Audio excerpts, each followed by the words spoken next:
Salary is just one term. Salary just pays your bills, nothing more. Salary doesn't build your future. Terms build your life, and success terms, and understanding what those terms look like. And I will tell you, happy for you to be open about how you're negotiating salary with your employer. A couple of years ago, I was talking to the owner of a private jet company and his lead salesperson simultaneously, and they were both talking to me about what they'd gotten out of the book. And the lead salesperson was happy to say in front of his boss that he'd studied Never Split the Difference and used the tactics and techniques and collaboration motivations and Never Split the Difference, tactical empathy, to negotiate a great deal with his boss. And his boss was good with it.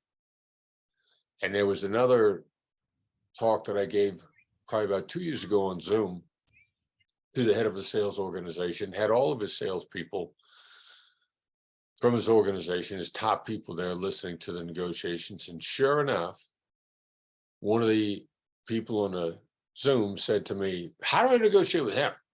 How do I get a better deal with him? And I laid out to him one of the primary questions that we're going to show you today.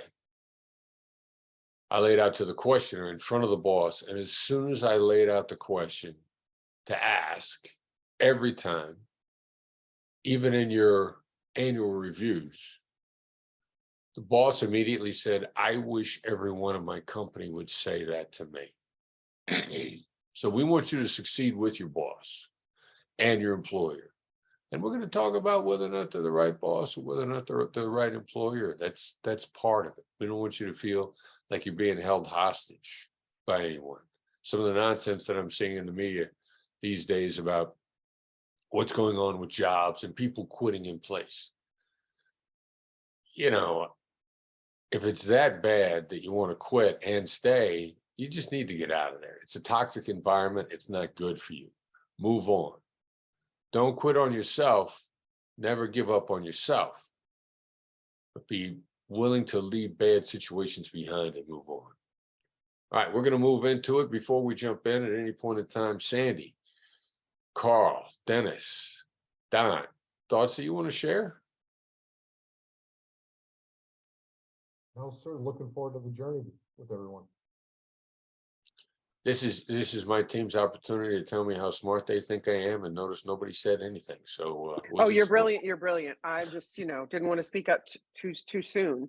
I just want to remind people that the chat is there. So if they want to put something in the chat real quick, and we can bring it to your attention if they want to put it there. Yeah, absolutely. Thank you, Sandy. Perfect. Thank you. All right.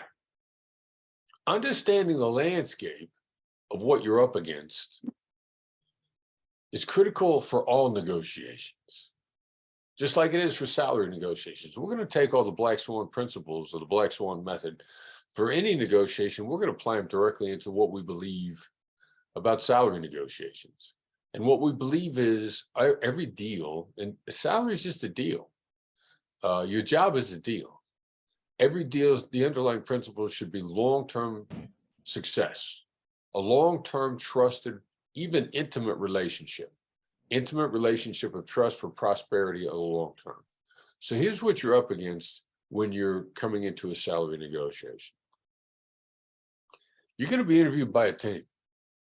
One way or another, they're either going to talk to you all at once, or they're going to talk to you one at a time. Now, there are going to be some people that are interviewing you that have no interest in the interview. They get drug into it. So why did they get drug into it? Why the least talkative, the most disinterested person there? Why are they wasting your time with that person, either on a panel or as an individual? That person may be one of the most critical people with the most knowledge for you in success there. And the reason they're the least talkative is they're tired of talking to candidates that don't listen to what they have to say. Candidates come rocking in, and just like any salesperson, any business deal that most people make mistakes, they're there to pitch their value proposition. They're not really there to listen. They're there to convince the other side. And these critical people on the other side of the table are sick of those type of people. So they're not going to talk with you if you're not going to listen. And this is key to any negotiation. You got to be looking for information clues from the other side, keys to success. And they're really going to be held by the least talkative because he's there because that team wants him there. If that team put him in the interview process, then this person is critical to the success of either you or the organization or both. So this person got drug in because they're so important to that side. They're not happy to be there because they don't like not being listened to. So your competitive advantage from the very beginning is going to use the Black Swan method skills.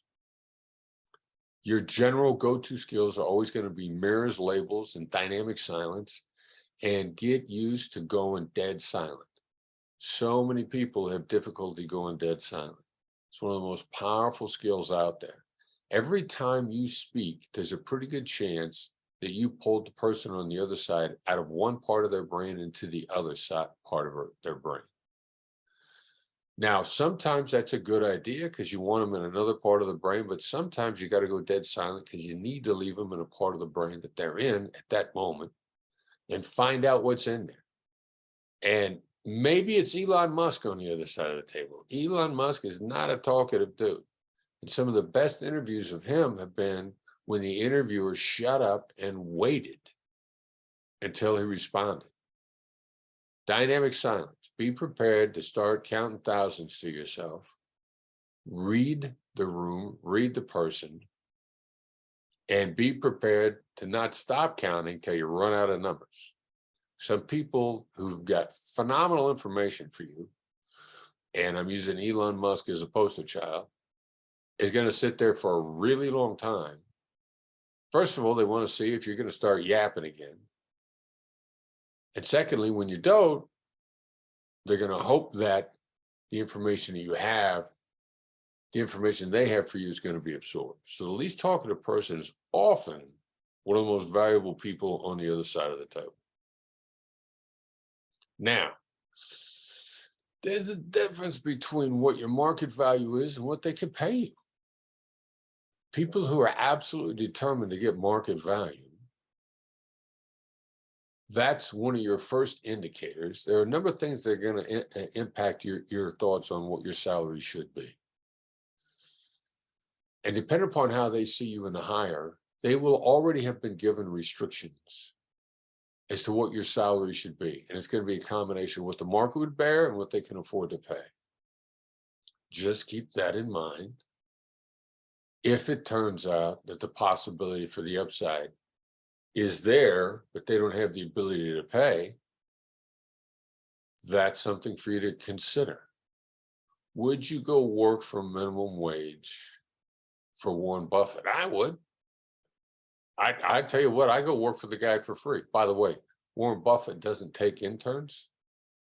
And he talks about when he got shot down, when he wanted an internship. It's one of the most critical moments of his career. He wanted to be an intern, work for free at a company, and an individual at the company said, no, interns are too expensive. What would make an intern expensive? Whether or not they know anything. How long does it take them to teach? How quickly do you have the ability to learn? How much initiative do you take? And also how much instruction do you take simultaneously? Most people are only good at one or the other, but being able to take initiative and being able to take instruction are a great way to be able to move forward. So the salary bands, get a feel for where they've categorized you within the scheme of their company. And you can even say that. When you're talking to them and you sense that there may be different salary bands and salary categories, that would be something that would be appropriate to put a label on. Sounds like you've got a specific range that you're restricted into. Talking about numbers is always best discussed when it is discussed in terms of ranges. People are much more forthcoming when they're talking about ranges, whether it be for the price of an object or whether it should be for a salary. Now, here are the rules on ranges. Here's how they're going to interpret it, how you can interpret them. When somebody gives you a range, when they give you a range, they're hoping you come in at the top end. Most people, when given a range, are going to come in at the low end. When you're discussing your salary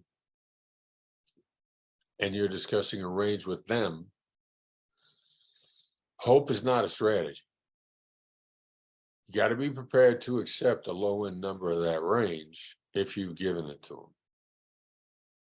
If you've given them that number and it's not something you would accept, that's not good for you in the long run. So when you throw a range out, understand the low end of the range you throw out, it's got to be something that you could live with.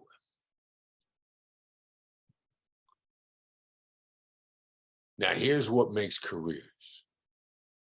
What are the intangibles? What are the success terms? How are you going to get ahead in this job?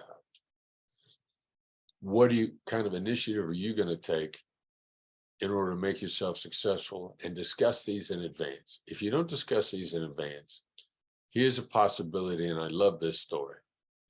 Keith Ferrazzi wrote a book called Never Eat Alone back in about 2005.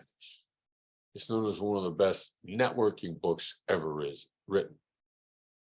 In point of fact, it probably is, because Keith had a great co-writer. Who was Keith's co-writer? Why, it was Tal Raz, the writer for Never Split the Difference. And the phenomenal way that I enjoyed reading that book and learning from it was the reason we ultimately got on to Tal Raz and got him into a partnership on Never Split the Difference. So I recommend books written by Tal Raz, and Never Eat Alone is one of those. What's this got to do with intangibles? What this has to do with intangibles is Keith talks in his book about the first job he had out of business school. And while he was in this job out of business school, he went out on the weekends and he did presentations. And Keith is a natural born salesperson. I mean, he's really good at it. He's really good at scaring up business. He's great at interactions. He's just absolute genius at this. So he's doing this in his spare time and on the weekends, because that wasn't the job he was hired for. He was hired to do what they hire every business school student to do: run spreadsheets, run the numbers, run this, run that, do all the stuff that business school students are supposed to have learned. And he hated it. And he loved talking to people, and he loved generating business. So he went out and he did all this on his own time, on the evenings and the weekends. And at the end of the first year, his boss called him in for his review and said, if I evaluate you based on what we hired you for, I'd have to fire you right now, because you didn't do any of it and you were horrible at it. However, and as Brandon Voss likes to say, however is the Harvard but. However, you've generated so much money for the company on your evenings and on your weekends that I'm going to have to tear up your job description and rewrite it and pay you for what you're bringing to the company. What's the point here? The point here is he didn't talk about success terms from the very beginning. He didn't talk about how he would be successful in the company. He didn't talk about what it would take to be successful in the company. He didn't talk about whether or not he was a good fit for that job. He was not. He had the credentials to theoretically be able to do the job, but he wasn't a good fit for the job. This is a two-way street. The job might not be for you. If it's got to be good for both sides. It's got to be a place where you feel you could thrive. And you need to talk about this up front, because otherwise this becomes a horrific experience for you that you should quit for whatever reason. If you don't fit in with this company, you should quit. I've gotten questions when we were teaching negotiation in the business schools at Georgetown at USC. And I'd always get a question from a woman in the class, and she'd say, you know, I work for a company that's famous for not paying women as much as they pay men. And they are out there, ladies and gentlemen. There's nothing I could do about that. Let's talk about the reality of the situation. She said to me, so what do I do in order to get them to pay me more? And my answer to her was quit.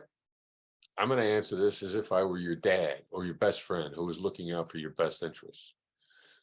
Do you want to be in a long-term relationship of trust with someone who abuses you? In a romantic relationship as a female, should you be in a relationship with a romantic partner that treats you poorly? Absolutely not. The job is the same way. Only, you know what? You spend more time at your job than you spend in a relationship. So if they don't look after you, and this is going to be the underlying theme as we continue to talk through this, either you can go to them and talk about it with them, or you find a different job, because you're not going to be happy there. It's going to eat up your life, and you're not going to thrive as a human being. So job interviews are a two-way street. It's as much of an audition for them for you as it is for you for them.